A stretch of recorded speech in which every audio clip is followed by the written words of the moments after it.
Le halal. Et si ce mot qui nous semble si familier cachait bien plus qu'une simple certification, qu'une simple norme. Et s'il s'agissait en réalité d'une question fondamentale sur notre spiritualité, notre éthique et même notre humanité. Ce que vous allez entendre aujourd'hui pourrait bien bousculer tout ce que vous pensiez savoir au sujet du halal. Ce mot halal, on le retrouve partout, dans des étiquettes, dans des produits. C'est la norme de référence pour les musulmans. Même les grandes enseignes utilisent ce concept pour attirer des clients musulmans. Mais est-ce qu'on s'est déjà demandé ce que signifiait vraiment le mot halal? Est-ce qu'on parle d'un simple logo sur un emballage? Ou est-ce que c'est un principe éthique et spirituel qui engage notre responsabilité? Aujourd'hui, je vous propose de plonger dans cette question sous plusieurs angles.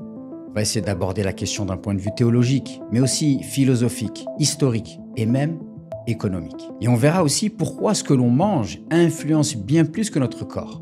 Restez bien jusqu'au bout de cette vidéo parce que la réponse pourrait bien changer votre regard sur le halal. Avant de commencer, j'aimerais vous rappeler qu'il est primordial que chacun d'entre nous développe une spiritualité qui lui ressemble, une relation intime et authentique avec le divin, loin des dogmes figés et des attentes extérieures. J'ai mis au point une masterclass que je vous offre, où je vous accompagne à trouver votre propre spiritualité. Je vous mets le lien en barre d'infos. Donc je vous propose de commencer par la base. Qu'est-ce que nous dit le Coran au sujet du halal? Alors, il y a deux versets, les versets 5 et 6 de la sourate 16, et les bestiaux, il les a créés pour vous.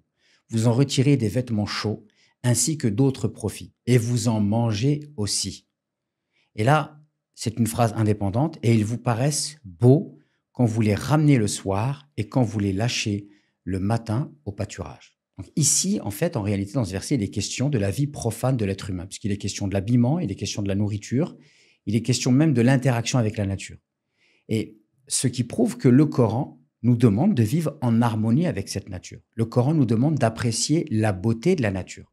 Donc, on pourrait se dire que est-ce qu'aujourd'hui, les moyens de production, notre manière de nous vêtir, toute, si vous voulez, la production industrielle telle qu'elle est pensée, telle qu'elle est faite, respecte cette harmonie de la nature? Est-ce qu'elle est orientée que vers la recherche de profit ou est-ce qu'elle est dans une quête de respect de la création divine, de l'harmonie divine et de la beauté? D'accord? Donc ça, c'est très important. Et d'ailleurs, on sait aussi que dans le Coran, à chaque fois qu'il est question du halal, il est question du tayyib, c'est-à-dire de ce qui est pur, de ce qui est bon, de ce qui procure le bien-être pour l'être humain. Donc il y a une vision très équilibrée qui est proposée par le Coran, puisque les animaux ne sont pas une simple ressource, mais des créatures avec lesquelles on doit chercher à vivre en harmonie. Donc le halal, c'est pas qu'une question juste de permis ou d'interdiction, c'est une relation avec le vivant, une manière d'honorer ce que l'on consomme. Mais est-ce qu'on est encore dans cet équilibre aujourd'hui? Et je pense qu'on peut tous s'accorder pour dire que non, on a tendance à s'en écarter. Donc le halal n'est pas un simple label ou un logo industriel. Si maintenant, on prendrait le temps d'essayer d'aborder la question d'un point de vue plus philosophique, on sait que les grands penseurs ont toujours réfléchi au lien entre les normes et le sens. Par exemple, Averroès expliquait que la loi divine devait être comprise avec intelligence, pas juste suivie de manière aveugle. Quant à Max Weber, lui, il a un concept puissant qu'il appelle la rationalisation. Et il explique que lorsqu'une norme, elle devient trop rigide, elle finit par perdre son sens profond. Et c'est exactement ce qui se passe avec la question du halal aujourd'hui. En fait, le halal devient juste une norme dont on comprend ni les tenants, ni les aboutissants, qui ne fait plus sens et qui est complètement déconnecté de la réalité de ce que vivent les animaux aujourd'hui et de la production industrielle. Et donc, on se retrouve à suivre des règles tout en oubliant ce pourquoi elles existent. Donc, manger halal, ce n'est pas juste éviter le porc et réciter une formule, d'accord, et orienter la bête vers la Mecque. Non, c'est se poser des vraies questions. Parmi les vraies questions qu'on devrait se poser, c'est est-ce que ce que je consomme respecte les principes de justice et de bienveillance? Est-ce que cela respecte le principe de vivre en harmonie avec la nature? Est-ce que je me contente d'un simple tampon sur un emballage ou alors est-ce que ce que je consomme est réellement pur et est réellement aligné avec mes principes et valeurs éthiques?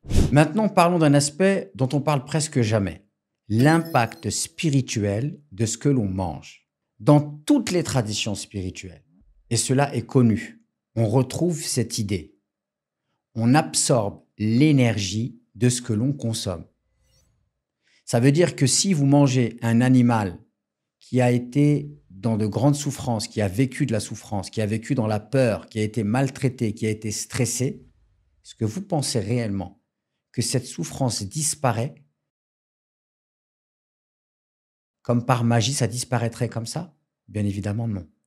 Donc, quand vous allez consommer une bête qui a souffert, qui a été stressée, bien en fait, vous allez ingurgiter cette souffrance et vous allez ingurgiter ce stress parce que c'est inscrit dans la chair de l'animal, dans ses cellules. Et en mangeant, d'accord, eh bien, nous aussi, on va absorber cette souffrance. On intègre l'énergie de ce qu'on est en train de manger.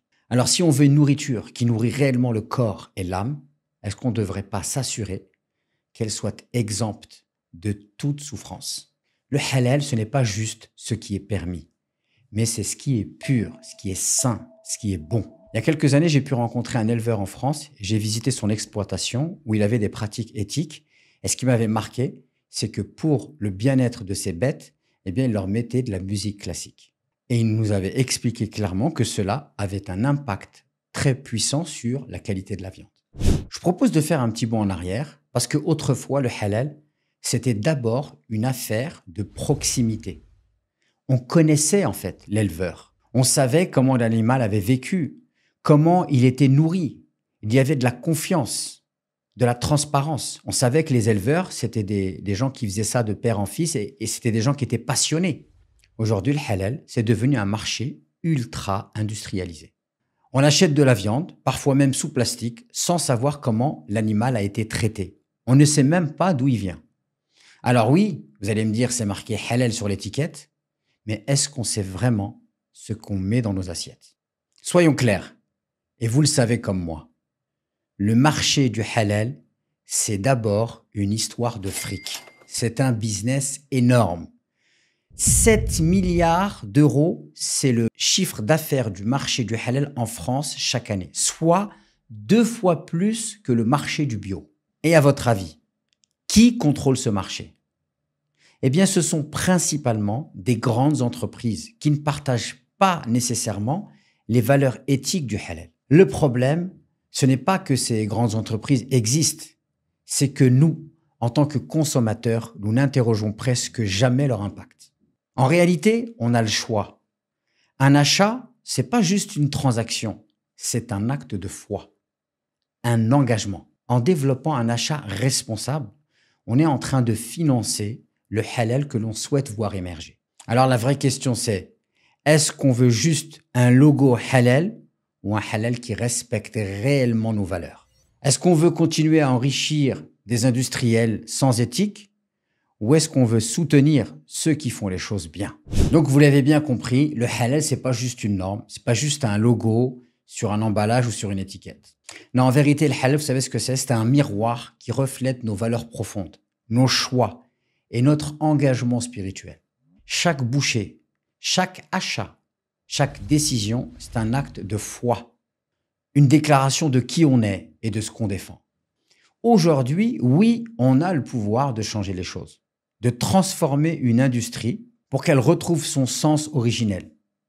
Ce pouvoir, il est entre nos mains, dans nos choix quotidiens. Et là, à l'occasion du Ramadan, eh bien, on a une occasion grandiose pour mettre en pratique cette approche éthique du halal. Je vous invite à partager avec moi en commentaire ce que le halal représente pour vous et à partager aussi avec moi ce que vous avez appris dans cette vidéo. Le débat peut continuer en commentaire. Et puis, si vous avez envie de vous engager, ça peut commencer tout simplement en likant cette vidéo et en vous abonnant à cette chaîne.